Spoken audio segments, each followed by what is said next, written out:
Bueno, compañeras, compañeros, un gusto estar acá en la bandera. Me ha tocado estar en otras oportunidades y soy conocedor de toda la historia de tu territorio. Y por lo tanto creo que empezar esta actividad acá me parece muy significativo.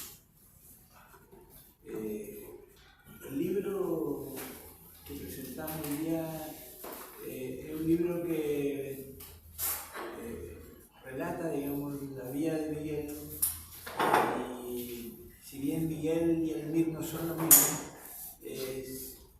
muchas veces, digamos, se interrelacionan tan estrechamente que se pueden confundir, pero debemos partir por la base de que no son lo mismo. Me tocó la suerte de ir a estudiar a Concepción. Y siendo estudiante secundario, como algunos de ustedes acá, yo estudiaba en el Liceo de Talca y era dirigente estudiantil del secundario.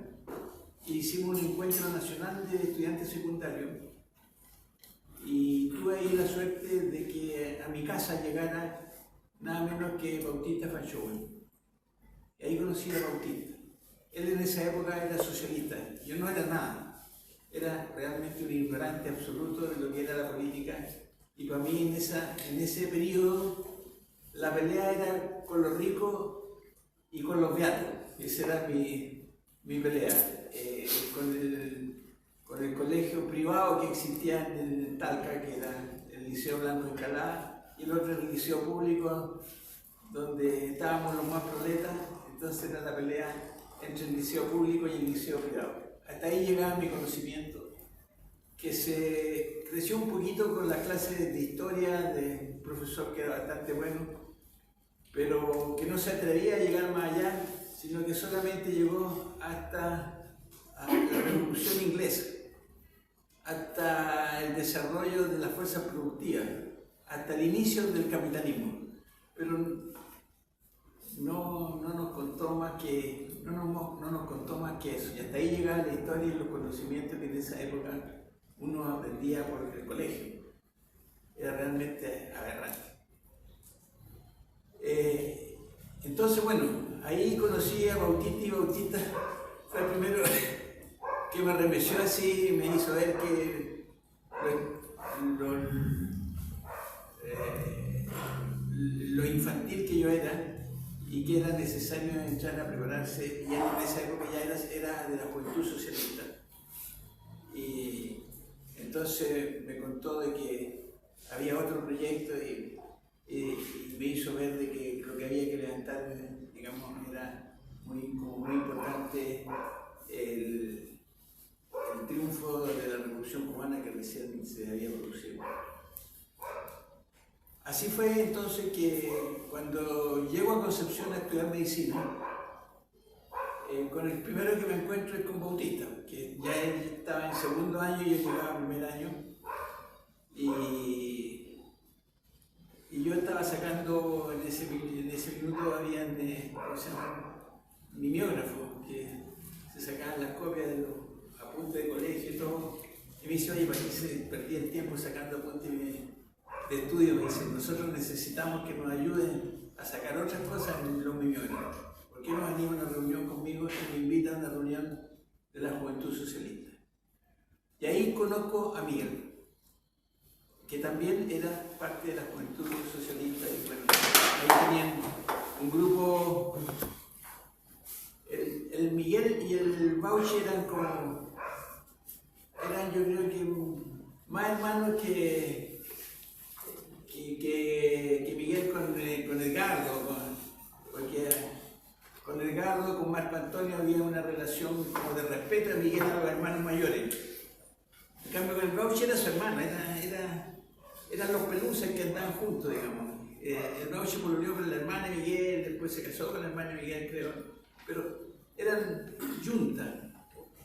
Entonces, por esos motivos me tocó conocer a Miguel más de cerca, digamos, y su perfil. Y bueno, yo ignorante tan rápidamente mi se dio cuenta de que yo era un estúpido de primera línea y que no tenía idea, era un ignorante total. Entonces me lo dijo así muy duro, porque no era diplomático para nada. Me dijo, oye, no, primero que nada tú tenías que venir aquí y leerte estos libros. Me pasó 3 libros, así, de un viaje para que me pusiera más o menos a la medida. Y después entonces nos reuníamos en un estacionamiento, o sea, donde estacionaba el auto del papá de Miguel, ella había hecho como una oficinita, y ahí entonces él enseñaba a los cabros más jóvenes y ahí estaba yo, digamos. Bueno, feliz de abrir las pepas y de conocer un mundo nuevo y de darme cuenta de que había que tener otra actitud y que era cambiar la vida absolutamente, o sea, de uno que no tenía conciencia de nada a empezar a tener conciencia. Y allí fue muy importante. Yo estaba feliz en la juventud socialista, pero era como el último de la juventud, diría yo, el que movía la pirinola para hacer los papeles del mimeógrafo, digamos, pero tenía poco conocimiento. Y había una tremenda distancia con ellos que ya eran mucho más inteligentes y más alumbrados que yo, indudablemente. Bueno, posteriormente, cuando yo estaba en lo mejor de la felicidad de participar en este grupo, me dicen no, que este grupo no sirve para nada. Y que lo que hay que hacer es irse y hay que formar otro grupo que es la vanguardia. Bueno, eran los amigos, yo los seguía, pero realmente no estaba para nada convencido porque yo escuchaba que ahí nos estábamos haciendo reír. Entonces,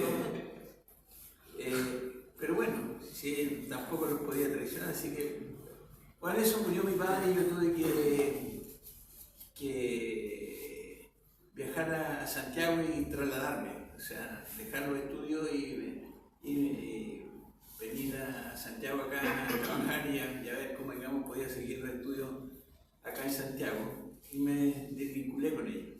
Entonces el conocimiento me sirvió para conocerlo al principio y después lo volví a encontrar acá en Santiago. Yo era un provinciano en que tomaba la micro al revés, entonces en vez de llegar a la universidad llegaba para el otro lado, era un desastre.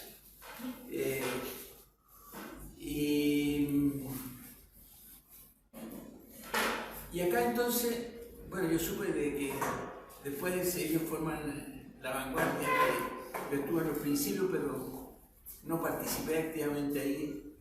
Y después ellos forman el MIR, yo tampoco estuve cuando se inauguró el MIR y cuando se fundó el MIR, sino que posteriormente, como un año y medio después, en una actividad en el pedagógico que realizaba Lucho Vitale, y ahí hago un paréntesis porque el Lucho Vitale en esa época yo creo que debe haber tenido unos 28 años, no sé, unos 30 años, y bueno, y yo tenía 21 o 20, pero para mí el Lucho Vitale era un viejo, o sea, entonces cuando yo digo, mucho, ahora voy a hablar con los cabros jóvenes, sí, cuando yo tenía 20, al de 28 lo haría como un viejo, pero viejo, ¿entendí?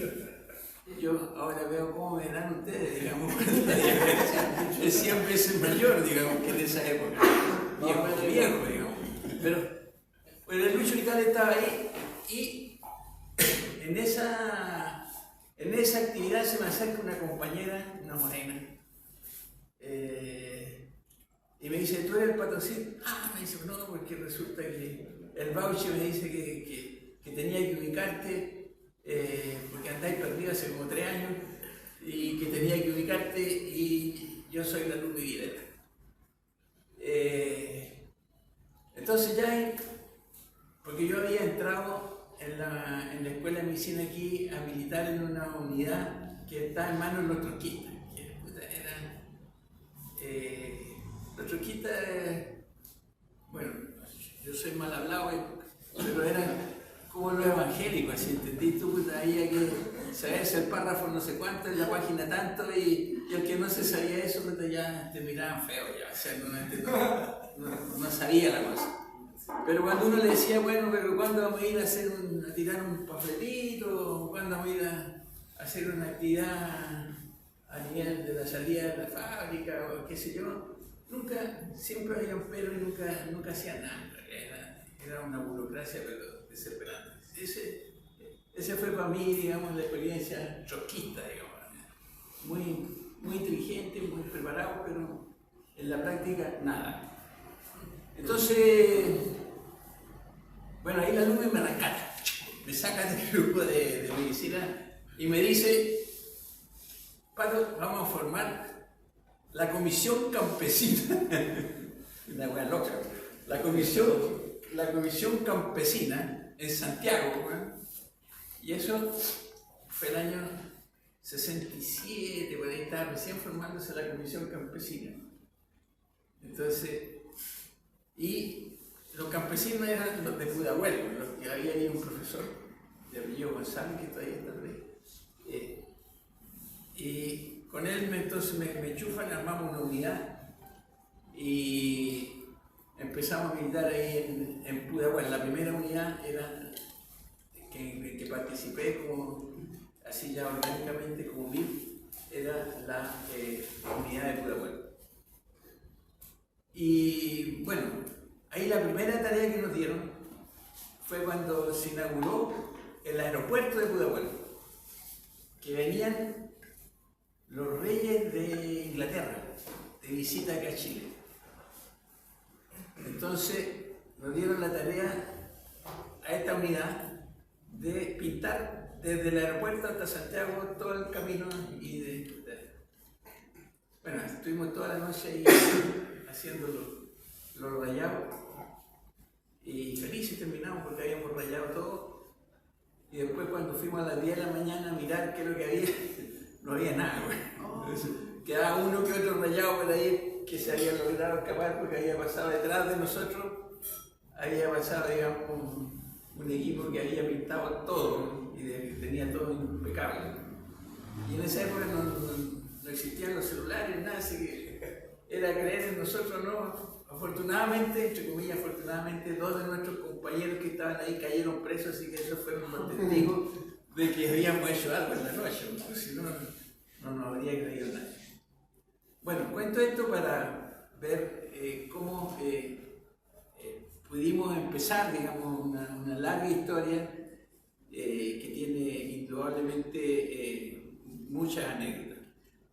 Y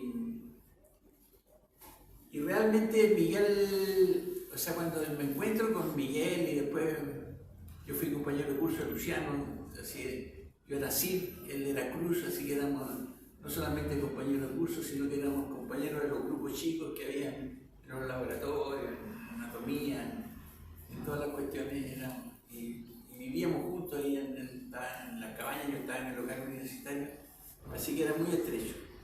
Y en ese curso llegaron compañeros muy valiosos. Estuvo el Lucho Retamal ahí, el Reta Grande, que después lo conocieron en el libro. Estuvo un compañero que en esa época era demócrata cristiano y después se hizo milite, que fue presidente de la Federación de Estudiantes, Arturo Giles, que es un tipo realmente maravilloso. Y estuvo uno de mis amigos y uno de los compañeros que yo más he querido, digamos, por su calidad humana, por su humildad, que era el Flaco Barra. El Flaco Barra. El Flaco Barra, Alejandro Barra, él muere combatiendo, asaltando en un asalto al banco de Peñaflor, y ahí él cae. Compañeros todos valiosísimos. Pero cuando yo me encuentro con ellos, después de un periodo, ellos eran gigantes y yo seguía siendo enano, era una diferencia, o sea, Luciano era un cuadro, para qué decir Miguel o el Bauchi, eran ya profesionales y eran de una capacidad realmente impresionante. Entonces la pregunta es, ¿por qué, digamos, el Mir y Miguel siguen siendo importantes? ¿Por qué los recordamos cuando ya han pasado tanto tiempo, o sea, 50 años de su muerte? Y yo creo que hay diferentes elementos que los debiéramos aquí sacar a flote, pero fundamentalmente yo creo que el Miguel, que tiene muchos críticos y yo siempre defiendo a Miguel, tuvo una capacidad que no la tuvo nadie antes y que fue cambiar el pensamiento de la izquierda chilena de un pensamiento burocrático, institucional, a un pensamiento realmente revolucionario. Y si Miguel fue autoritario, y si Miguel muchas veces fue centralista y todo, fue porque era necesario cambiar una estructura de partido que en los primeros años, en los primeros 5 años, era una bolsa de gato, con diferentes grupos, sin ninguna disciplina, sin ningún compromiso. Uno pensaba una cosa, otro pensaba otra cosa. Como después me ha tocado vivir esa experiencia repetidas veces. Entonces, transformar una organización en un partido revolucionario, transformarlo en una organización revolucionaria, es indudablemente una tarea difícil. Y eso lo hizo Miguel. Y lo hizo Miguel, y lo digo Miguel, porque podrían decir, no, pero son muchos compañeros. No, él fue el que dio la pelea. Y yo mirando retrospectivamente, yo creo que eran 3 o 4 más los que lo seguían en esa postura radical, no sé si, que eran el Bauchi, el Edgardo, en la primera etapa, el Bauchi y el Edgardo, que eran absolutamente como dijéramos, muy estricto. Con ellos no se podía jugar, o sea, ahí tú te matriculabas y te matriculabas. Y después, más adelante, digamos, el compañero que cae defendiendo en Mayoco, que, ¿cómo se llama? Dagoberto Pérez. O sea, era de la misma estirpe, el Dagoberto Pérez. Pero así existieron muchos compañeros como ellos, muchos. Pero también había otros que uno veía que flaqueaban muchas veces. Entonces, construir un partido, digamos, con disciplina revolucionaria, con la capacidad para sacrificarse, estudiar, que los jóvenes no nos gusta estudiar a los jóvenes, y entender lo que estaba pasando y poder un poco darle ejercicio a las células cerebrales, no es fácil, no es fácil. Y es por eso que después nunca se ha podido reconstruir el MIR y los diferentes intentos que han habido no se han cumplido por A, B o C motivo. Es una tarea difícil. Y ahí, claro, se conjugaron un grupo de compañeros que eran bastante importantes y que como la selección dorada, digamos, que vivió en ese minuto, ¿no?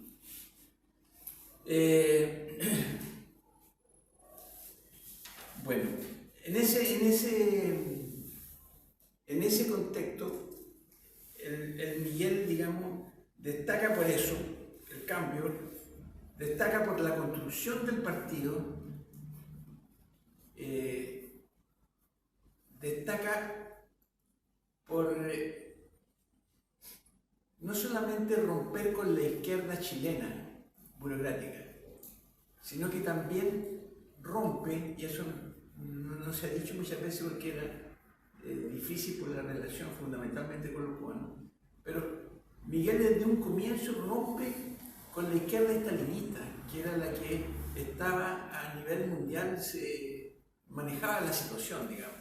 O sea, rompe con el bloque soviético y todo eso, y por eso el MIR en los primeros años es como rechazado por la izquierda internacional. Por ejemplo, el MIR, nosotros nos fuimos invitados a la OLAS, que que era la organización de los movimientos revolucionarios de América Latina. Nunca, hasta muy adelante, pues nunca tuvimos relaciones oficiales con la Unión Soviética, ni con la Alemania Democrática, y con las relaciones con los cubanos, para decirlo franco, era la relación de amantes. O sea, nosotros éramos los amantes de los cubanos, pero su esposa era el Partido Comunista y el Partido Socialista, y había una relación absolutamente diferente. Es por eso, digamos, que si nosotros hacemos un análisis cuantitativo, vamos a ver que en el periodo de la Unidad Popular y inmediatamente después del golpe, en Cuba se formaron 500, una cifra impresionante, oficiales militares cubanos, y ninguno es militante mismo. Y nosotros sí formamos, digamos, compañeros que estuvieron en la lucha guerrillera o en el método conspirativo de lucha, pero nunca se nos dio la posibilidad, por ejemplo, para formar oficiales en forma regular. Bueno,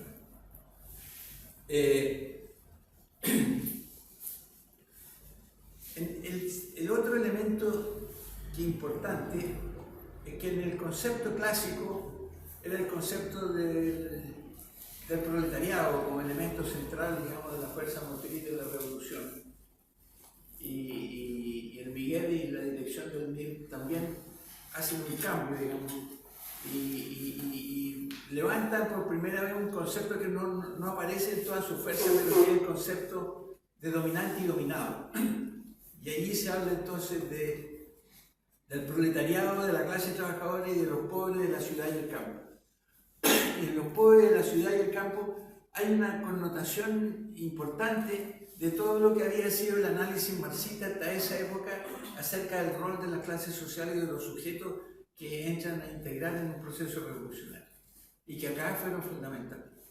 Y el tercer elemento que al MIR muchas veces se le critica por su carácter autoritario, un poco verticalista, pero realmente la experiencia que se vivió, y yo creo que todos los viejos miristas pueden dar el mismo testimonio, de que si había una cierta rigidez, era para los cuadros, era para aquellos que estaban, digamos, con mayor formación y que tenían, digamos, responsabilidades de dirección intermedia, o de direcciones del Comité Central, o de direcciones de la Dirección Nacional, ¿no? Pero a nivel del trabajo social, lo que era a nivel del trabajo de los campesinos, a lo que fue el tremendo trabajo que se hizo a nivel de las poblaciones y el trabajo que se hizo a nivel sindical con los frentes intermedios, allí había realmente una tremenda diversidad y una tremenda amplitud en la participación de las diferentes visiones y sectores sociales, y había una discusión muy rica que era recogida por el partido, por los dirigentes del partido, para implementar las políticas de ese momento. Es por eso, digamos, que ocurre algo que generalmente no se ha estudiado en profundidad, pero en el periodo de la Unidad Popular, fundamentalmente, en el periodo en que triunfa Allende, el MIR en un periodo muy corto de tiempo, con una táctica absolutamente opuesta a lo que era a la del gobierno, logra instalarse en el escenario político, pero no solamente logra instalarse en el escenario político, sino que de un grupo reducido de personas, que yo creo que no seríamos más de 500 a lo largo de todo el país, yo creo que al final, cuando fue el golpe militar, llegábamos entre los 15 y 20.000 militantes a lo largo de todo el país. O sea, se produce una explosión enorme y teníamos, digamos, llegada y apoyo de amplios sectores de la población, un apoyo real que eran los frentes intermedios, pero teníamos también un apoyo que iba más allá de sectores que incluso militaban en otros partidos como de la izquierda tradicional, incluso dentro de la democracia cristiana, incluso dentro de la derecha había un respeto hacia nosotros. Y el último elemento, digamos, que que yo creo que fue un aporte fundamental, fue el concepto de lo que es la construcción de poder popular. Y la construcción de poder popular es parte de lo que estoy diciendo, o sea, de lo que es la participación de los diferentes sectores sociales y la capacidad que tuvieron para organizarse e insertarse decididamente en la lucha.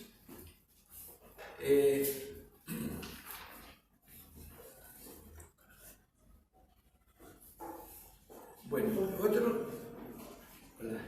el otro elemento importante es la capacidad para cambiar la táctica.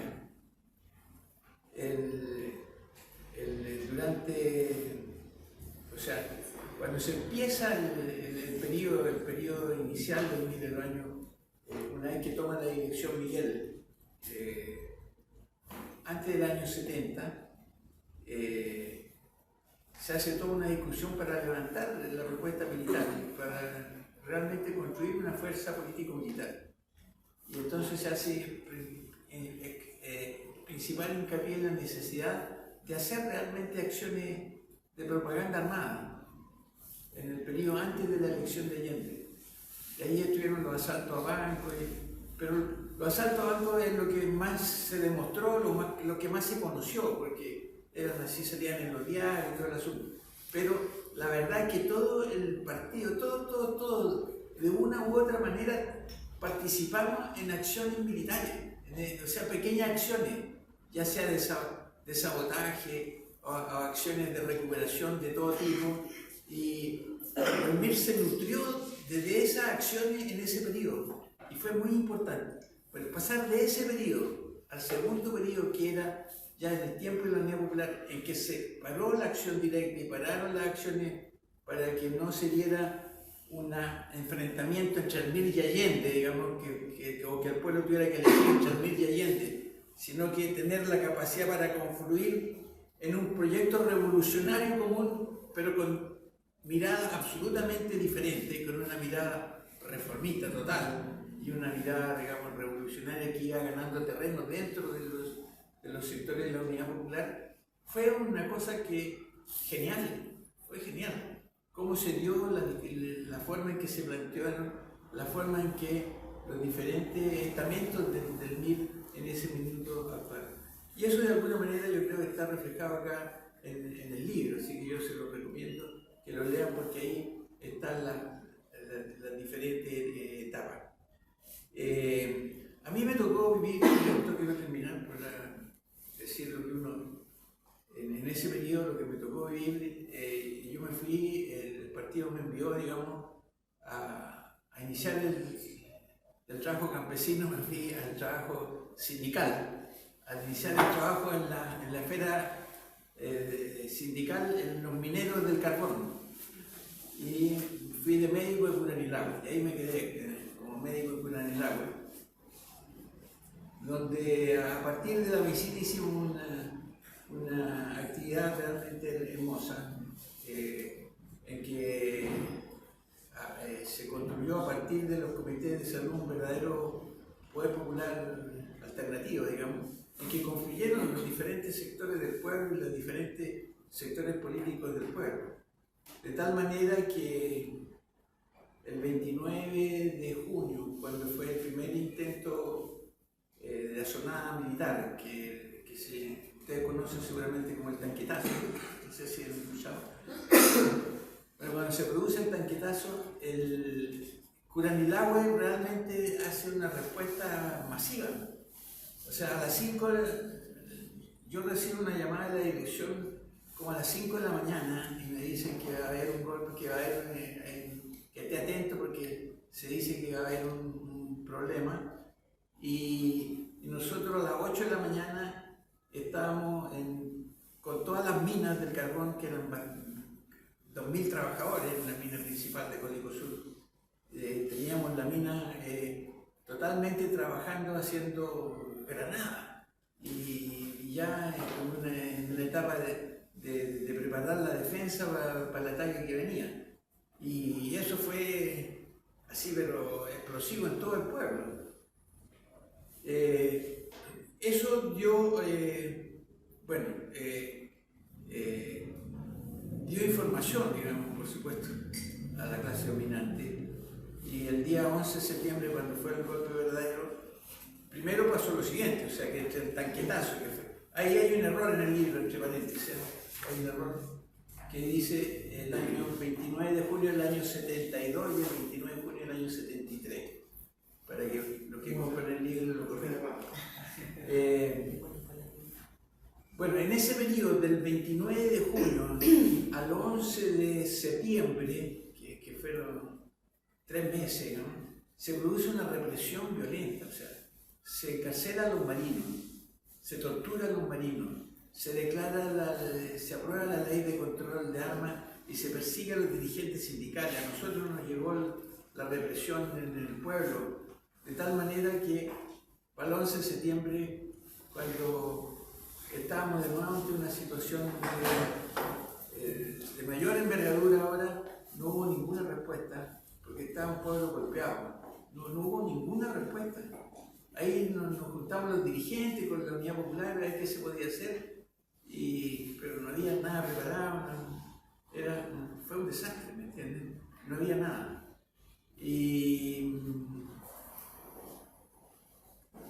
Pero las fuerzas militares no se atrevieron a entrar a Curanilagua el 11 de septiembre. Como sabían que había habido una respuesta en junio, entraron el día 12 de septiembre. Después de ver que no existía nada, ahí entraron en forma fácil, digamos, y ocuparon las localidades. Bueno, el otro elemento interesante que planteó el partido, digamos, en esa época fue el trabajo en la Fuerza Armada. Ningún partido de la izquierda chilena había planteado el tema de la Fuerza Armada. Y muchas veces nosotros no nos damos el tiempo para ver el problema que pasa en la Fuerza Armada. Y hace tiempo que no tenemos ninguna postura, digamos, un grupo pequeño en relación con la Fuerza Armada, y eso es una tarea que deberíamos retomar. El MIR por primera vez toma las reivindicaciones de la Fuerza Armada, hace un pliego revolucionario para la Fuerza Armada y encabezado fundamentalmente por Luciano Cruz y por Edgardo el Pollo, hacen un trabajo, digamos, a nivel de la Fuerza Armada y logran en un corto periodo, en un año de trabajo, tienen células militantes, digamos, a nivel en la aviación, tienen en el ejército, los boinas negras, digamos, y tienen en la marina, que fueron los marinos, digamos, que después serían tomados presos y serían torturados, digamos, en el gobierno de Allende, ¿no? Pero por las fuerzas propias de ellos, digamos, por los altos mandos. Y esa es una cosa que yo a los jóvenes que son los que van a construir el futuro, les digo que lo tengan en cuenta. O sea, retomar el tema de la Fuerza Armada es una tarea que tenemos pendiente, es una tarea que nosotros debiéramos empezar de alguna manera a plantear algunas reivindicaciones en relación a la Fuerza Armada. A mí me toca como médico saber, por ejemplo, la Fuerza Armada en Chile, si bien son muy cerradas y están muy controladas, pero son muy clasistas y por lo tanto existe un antagonismo de clase que es muy importante. Y por ejemplo, en la atención médica hay una atención médica de primera clase y una atención médica de segunda clase para lo que son los suboficiales en relación con la atención médica de los oficiales, para decir algo. Y así, digamos, se puede explicar. Entonces, en ese sentido, recién hemos visto, digamos, el trato que le dan a la tropa, lo que fue el accidente de Antuco hace unos años atrás, y ahora lo que fue en el norte, la muerte de los jóvenes que por abuso del mando, digamos, que refleja, digamos, una actitud de clase dentro de la Fuerza Armada. Y ahí es una tarea que tenemos pendiente por delante. Bueno, y todos esos elementos. Y por último me falta el elemento de la importancia del internacionalismo. Y eso lo hicimos un poco con tardanza, y el partido lo hizo con tardanza. Y cuando armó la JCR, realmente la JCR, la Junta del Cono Sur Revolucionario, se logra, digamos, estructurar como tal poquito antes del golpe y no alcanza, digamos, a hacer lo que tenía que hacer y que era importante en ese época.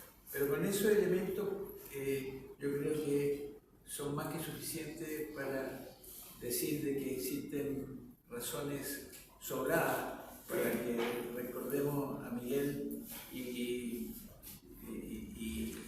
recordemos, digamos, lo que el MIR planteó en ese contexto.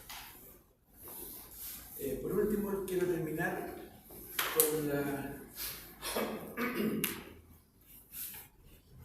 con lo que dice la señora Raquel, a quien tuve el gusto de conocer y que es una señora muy cariñosa, doña Raquel Espinosa, que fue quien se dio permiso para estar en el funeral de Miguel el día 7 de octubre del año 1974.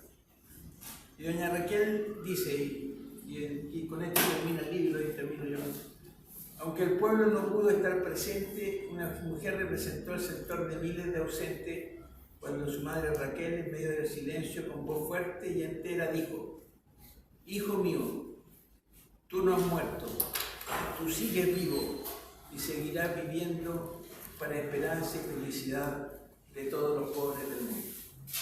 Gracias.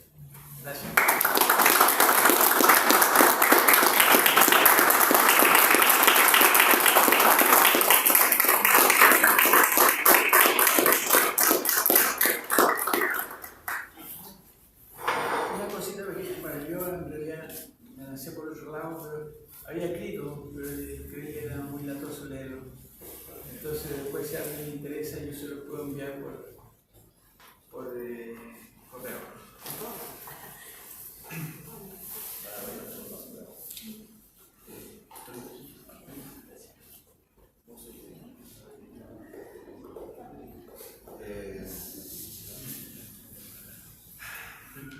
Sí, ahora seguimos.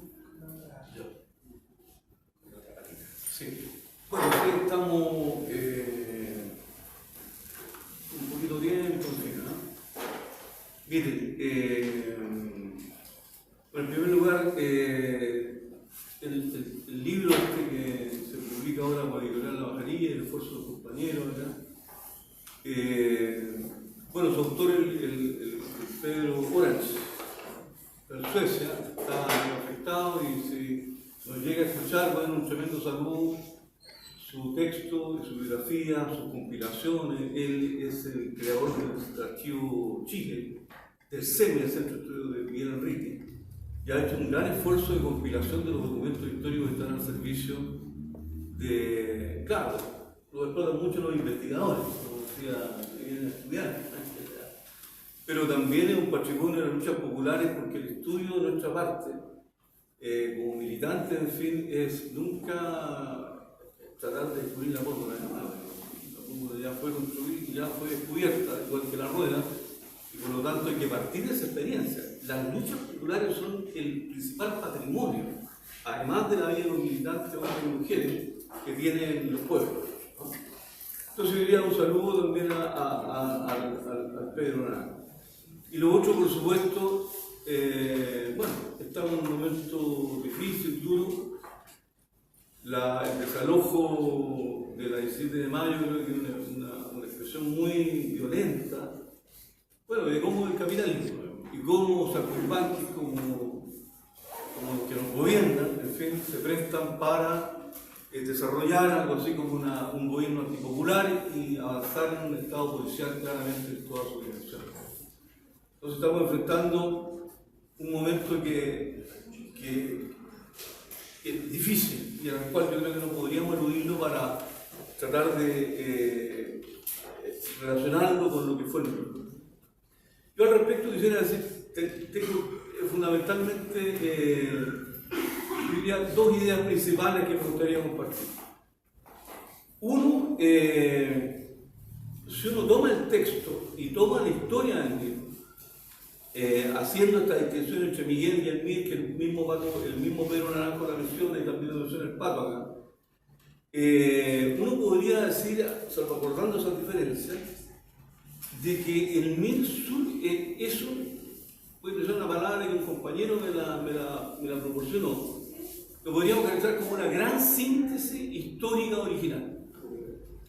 ¿Qué quiero decir con esto? Quiero decir en realidad que el MIR es un síntoma, así como cuando uno le duele la guata, digamos, ese síntoma que siente, tiene una causa. Entonces es un síntoma de un momento histórico muy particular que hay en la sociedad chilena y también en América Latina. Esto significa que si lo hubiese sido tal vez, y aquí puede que haya una distancia con lo que decía el Pablo, si no era ese Miguel, habría habido otro Miguel. Si no era ese Bauchi, habría habido otro Bauchi. ¿Okay? Es decir, hay ciertas condiciones históricas, objetivas, que reclamaban una postura, una voluntad y un discurso, con todas las implicancias que eso tenía, como lo que fue el Miguel. Que se llamara Miguel, ese Miguel, con otro Miguel, con otro Luciano, con otro Bauchi. Y por lo tanto, ese momento histórico permite de que haya una confluencia de cosas tan disímiles como esta, ¿ya? Que, tomando la última parte que nos mencionaba el Pato, qué sé yo, Mario Melo. Mario Melo es un boina negra que se adiestra, comillas, en la Escuela de la América y que termina militando en el MIR, digamos. Forma el primer GAP después. Okay, el GAP con lo articula Miguel a propósito de la petición que hace Salvador Allende, y después termina combatiendo en La Moneda, digamos. Finalmente muerto en Peldehue, torturado, okay, brutalmente por sus propios compañeros que lo consideraron un traidor. Bueno, así como está un boina negra, qué sé yo, hay poetas que van a pertenecer al MIR, digamos. Okay, hay, qué sé yo, cineastas. Miller, por ejemplo, y Bueno, que fueron asesinados por la DINA y que en su día de captura y asesinato transformó en el Día Nacional del Cine, por ejemplo. O hay poetas como Gonzalo Rojas. Hay también monjas como la monja Rengifo, curas como Maroto. Hay, qué sé yo, actores como el que es el principal actor del Chacal de Anáhuac Toro, que no me acuerdo en este instante su nombre. Villagra, exactamente. Hay adicionalmente, qué sé yo, brasileños que están exiliados acá, qué sé yo, bolivianos que son parte del movimiento revolucionario. Entonces la pregunta es, ¿cómo diablos se puede juntar? Hay pobres, esto es muy importante, que nosotros somos los pobres en el sentido más general, de, como se menciona, pobres del campo, sino que hay esos pobres particulares que estaban arriba en el túnel, que durante décadas nadie lo había pescado, que trabajaban en condiciones extremadamente violentas, sin contacto prácticamente con la ciudad. Allá van educados, allá surgiendo, allá se construye, ¿no es cierto?, los primeros, estos MSR o FPR que van a dar después origen al buen trabajo en Panguipulli. Entonces la pregunta es, ¿cómo diablos puede haber una convergencia de cosas tan disímiles? Milico, Marino, hay un carabinero también, un Paco de Tocopilla, que se niega a fusilar, a usar las armas contra el pueblo en el golpe. No me acuerdo cuál es su nombre. ¿Michael Nash? ¿Perdón? ¿Michael Nash? No, es un conscripto de Iquique. ¿De la J? Sí. No, me refiero a un Paco que hay, en Tocopilla, ¿no? Nash va también empezado. Y que, bueno, hay marinos, hay aviadores. Y tenemos poetas, tenemos cineastas, tenemos mapuches, tenemos pobres, no sé, recordemos, si nos escucha también Víctor Toro, que es muy importante en la construcción de estos territorios, Herminia Concha, otra gran luchadora. Por lo tanto, es una gran mezcolanza, por así decirlo, que por alguna razón converge, por alguna razón se dispone precisamente a construir un instrumento de la política que además, como dice el compañero Pato, tiene que romper con toda la tradición que había reciente. Entonces uno podría decir, el MIR, si uno lo coloca en el largo devenir de acumulación de fuerza, de experiencia, de construcción, de subjetividades, de voluntad que se van cosiendo lentamente, que no se ven muchas veces porque es una iniciativa pequeña, en fin, madura, como una expresión, como una síntesis, como un síntoma de toda esa fuerza. Eso es lo que es Biblia. Bueno, y eso también es Miguel. Miguel no sería nada sin ese conjunto de confluencia miristas, hombres y mujeres, niños, jóvenes, viejos. Y tampoco esos viejos miristas, jóvenes, mujeres, niños, no serían nada sin esa dirección. Hay esa confluencia. Entonces, si uno dice eso, la pregunta sería, bueno, entonces, ¿qué es lo que permite que haya esa confluencia? ¿Cuáles son las condiciones históricas que permiten que haya esa síntesis histórica? Y ahí yo creo que en la segunda idea que quería plantear, en realidad, creo que, y sobre todo pensando en el diálogo con el hoy día, porque ahí es donde uno, cuando leía el libro bueno, estaba leyendo la versión que está acá, digamos, del Pedro Naranjo, uno inevitablemente tiene que hacer el contraste. Entonces la primera contratación que uno podría formularse es que, así como Recabarren se había planteado la regeneración de la clase obrera, porque en ella había prostitución, alcoholismo, el garito y el juego, en una clase obrera que era semi-analfabeta, o mucho como analfabeta, ¿okay? Que estaba descompuesta, que estaba envilecida por el capital, la pobreza y la miseria. Bueno, Recabarren en los años 10 y de ahí, y un poco antes, los años 15, 20, es un largo trabajo por regenerar a la clase, que significa, en términos concretos, significa devolverle la dignidad a las personas, devolverle la confianza en ellas mismas, no solo como individuos, como padres, como esposos, como jóvenes, sino inclusive como sujeto histórico. Es decir, que somos capaces, tú y yo, reunidos, en fin, juntar una fuerza y discutir las posibilidades del país. Bueno, ese proceso largo, lento, sistemático, incansable, a veces casi productos de la pura fe, yo creo, efectivamente es algo que va madurando en ese proceso de convergencia. De hecho, yo lo he mencionado otras veces también, es que no hay, dentro de la juventud de ese momento, estamos pensando mediados de los principios de los 60, mediados de los 60, hay inclusive ciertas condiciones de dos tipos. Primero, elementos, y no voy a decir de capacidad de raciocinio, por decirlo, que están presentes. O sea, se había declarado durante, no sé, 30 años, 40 años la escuela pública de educación obligatoria. Los colegios y los liceos y la enseñanza técnica era más o menos permanente. Habían profesores normalistas que tenían vocación de educación, aunque fueran conservadores, aunque fueran religiosos, o aunque fueran de derecha inclusive. Pero formaban al sujeto con cierta dignidad, con cierta capacidad de pensar, con cierta capacidad crítica, y ellos también habían sido formados en eso. Por lo tanto, esos jóvenes que están llegando, ¿no es cierto?, a finales de los 60 o mediados de los 60, tienen una capacidad de raciocinio, tienen la posibilidad de leer, tienen que cuando viene la explosión de la Quimantú, que larga millones de ejemplares de libros, los libros se leen nacionalmente, se leen por la clase obrera, se leen por los jóvenes, por los pobres, etc. Y para eso hay que tener condiciones de lectura. ¿Okay?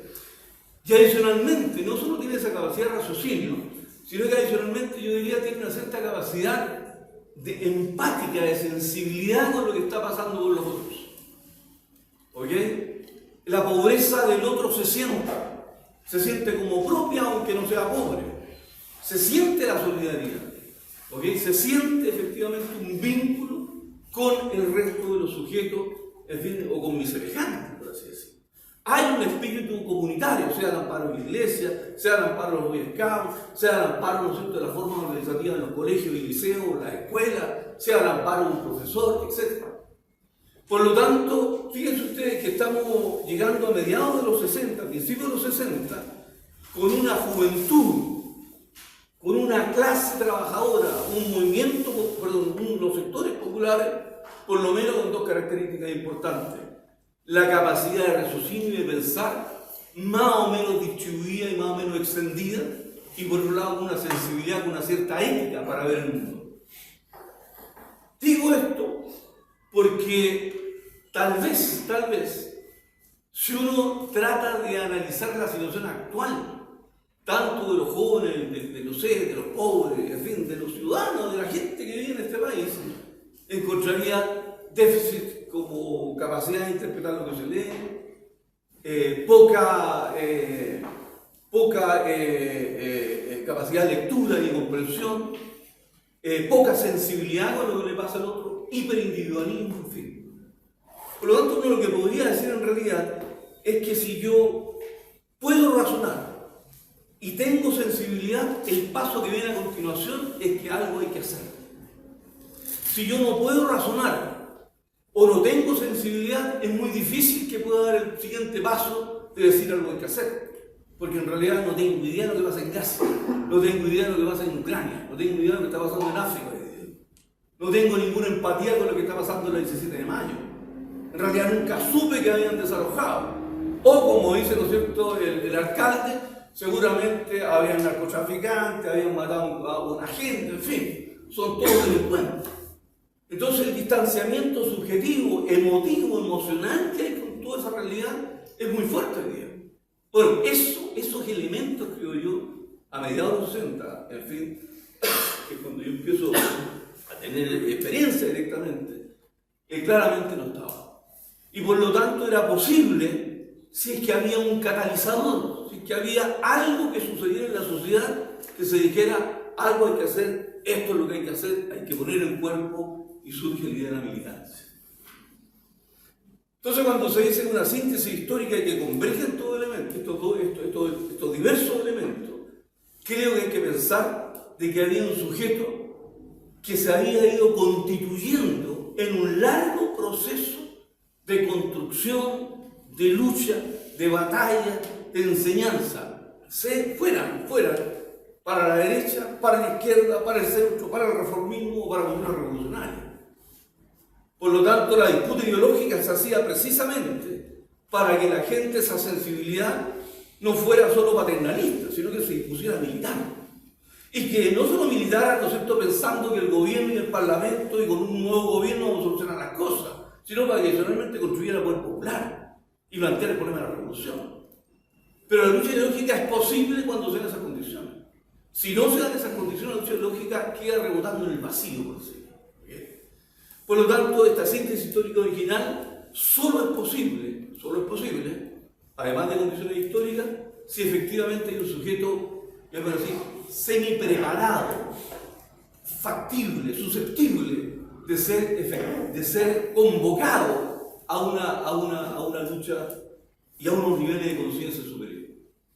La política cumple ese rol. Si no hay eso, la política tendría que cumplir otro rol. Bueno, esa es como la primera idea que quería mencionar. La segunda, creo yo, ya entrando directamente a los contenidos más políticos, es que dada esa posibilidad, creo que hay tres ideas de fuerza que son muy importantes en esta ruptura que nos mencionaba el Pato respecto de qué hace el MIR, digamos, qué hace la dirección. En primer lugar, la idea de que el capitalismo es una sociedad que definitivamente no va a solucionar los grandes problemas de la humanidad, los grandes problemas de los trabajadores, los grandes problemas de los pobres. Claro, está el socialismo, está la idea que hay otro modo de vivir, está la revolución cubana cercana, está el socialismo real. Bueno, fuera como fuera, la idea es que el capitalismo no era efectivamente la solución, que había que superar el capitalismo. Y por lo tanto, se entendía que la emancipación del pueblo era la emancipación no solo liberarse de las cadenas de la pobreza, sino que efectivamente construir una sociedad de carácter distinto, que tenía un nombre, aunque cuyos contenidos, más allá de la justicia que significaba como sociedad, no estaban muy claramente definidos en la conciencia. Pero existía eso. Y por lo tanto, en realidad, el MIR aparece como un partido o una organización que declaradamente plantea de que hay que hacer una revolución para poder destronar o derribar radicalmente el capitalismo. Más allá que sectores socialistas y sectores del MAPO en un momento determinado lo asumieran, digamos. Pero aquí el punto es que no se trata de reformar el capitalismo y de participar en algunos dispositivos con el objeto de distribuir la riqueza, con el objeto de mejorar la educación, mejorar la salud. Y esto es muy importante, porque si eso se transforma en sentido común, por lo menos en la franja más activa de los sectores populares, la idea es que yo no voy a hacer una reivindicación solo por tener mi casa, solo por tener mejor educación, sino que he logrado saltar de esa reivindicación estrictamente económica, asociada a mis propias necesidades, a comprender de que hay una reivindicación de carácter político, que hay una reivindicación más general, que evoca a toda la humanidad y que evoca al propio concepto de ser humano. Y eso significa vida digna, significa construir otra forma de vivir, en la cual, como segunda derivada, como segundo nivel, habrá mejor educación, habrá mejor salud, habrá mejor trabajo, tendré, ¿no es cierto?, mejor transporte, podré tener, qué sé yo, mejores condiciones de vida. Pero eso es fundamental, porque significa en realidad de que era posible, por así decirlo, pasar de la lucha meramente económica a una lucha de carácter político. Si eso no ocurriera, no sería posible explicar el avance aceleradísimo que tuvo el movimiento de masa en menos de 5 años. O sea, entre, no sé, el año 68, en que viene la crisis del gobierno de Frey, año 70, triunfo de Allende, y año 73, marzo, que gana las elecciones aumentando la votación inclusive Allende, ¿okay? Todo ese ascenso en los niveles de conciencia, el desarrollo del poder popular, la asamblea el año anterior de la Asamblea Popular de Concepción, el surgimiento de los cordones industriales. Eso pasa entre el año 68 y el año 72, estamos hablando de 4 o 5 años. Fíjense que en 4 o 5 años es capaz de desarrollarse toda esa potencialidad del sujeto que plantea como gran problema lo político, el poder, como necesidad, condición inevitable para poder construir todo el resto y satisfacer las necesidades. Eso no es lucha económica. Bueno, piensen, no sé, noviembre del 2019. Se firma el acuerdo con la paz y la nueva constitución. Pasan 4 años y tenemos el pueblo desarmado.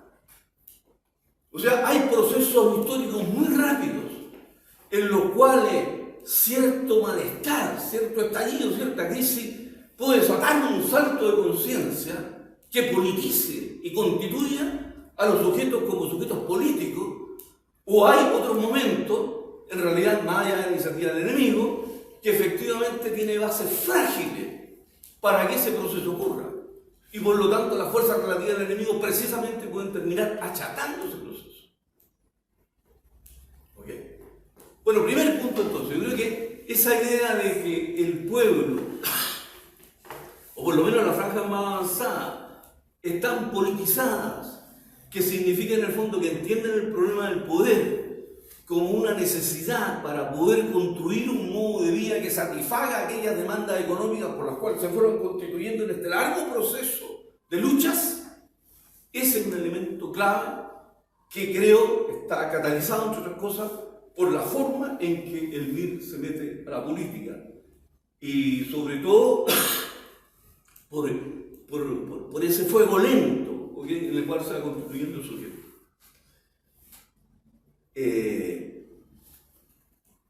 Dos puntos: el capitalismo debe ser superado, para decirlo así.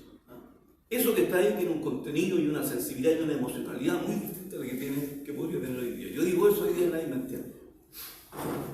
Segundo elemento, el tema de ¿cómo se supera ese capitalismo? Bueno, lo que muestra la derrota del año cuando gana Frey el 64, y que permite efectivamente la constitución de esta izquierda revolucionaria con la BRM por un lado, la decepción que tienen grandes fuerzas de que Allende volviera a perder en su tercer intento, teniendo a pocos años atrás, por lo menos a 3 años la revolución cubana, en fin. claramente lo que hay también en el pueblo y en las franjas más avanzadas de la izquierda, la conciencia cada vez más nítida de que cualquier vía reformista, en realidad, para poder derrocar y construir una sociedad nueva contra el capitalismo está, yo voy a decir, es imposible, está zanjada, está obturada, no es posible. Eso está acompañado por los procesos revolucionarios en América Latina, pero también está acompañado acá porque el segundo intento, creo que es de Allende en ese instante, no, el tercero, del año 64, cuando arrasa efectivamente Frente, muestra que de nuevo el imperialismo actúa, que el Estado, que las instituciones democráticas, por más democráticas que fueran, por la prensa, aunque hubiera prensa popular, son instrumentos cualitativamente fuertes de las clases dominantes que son imposibles de derrotar. Y por lo tanto, la única forma de derrotar eso es precisamente rompiendo con esa institucionalidad, combatiendo, creando formas de poder alternativas. Entonces, desde ese punto de vista, nunca, esto es muy importante para el discurso posterior, nunca el MIR se planteó o tuvo rubor en decir, bueno, nosotros no queremos recuperar la democracia, no queremos fortalecer la democracia ni la forma institucional o de la república. Toda la transición que se hace, y hoy día, todos los discursos apuntan fundamentalmente que yo tengo que fortalecer la democracia, tengo que tener amistad cívica, tengo que respetar a las instituciones que permiten, ¿no es cierto?, que las contradicciones que pudieran haber se licúen, se resuelven y el país avance.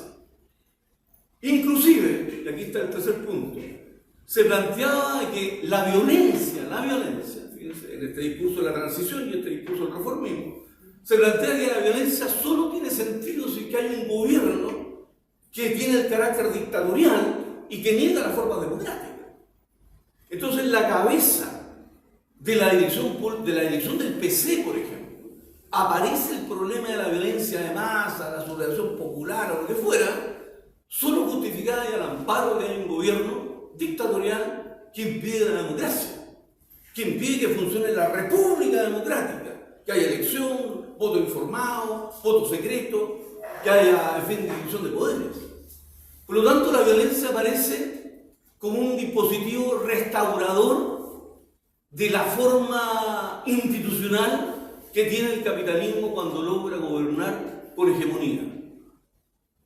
En cambio, el MIR, cuando se plantea, ¿no es cierto?, en su declaración de principio del año 65, y aparece el problema de la vía armada, cualquiera sea la estrategia que se siga, el problema de la violencia es precisamente porque plantea de que esa democracia que le llama formal no es nunca una democracia sustantiva.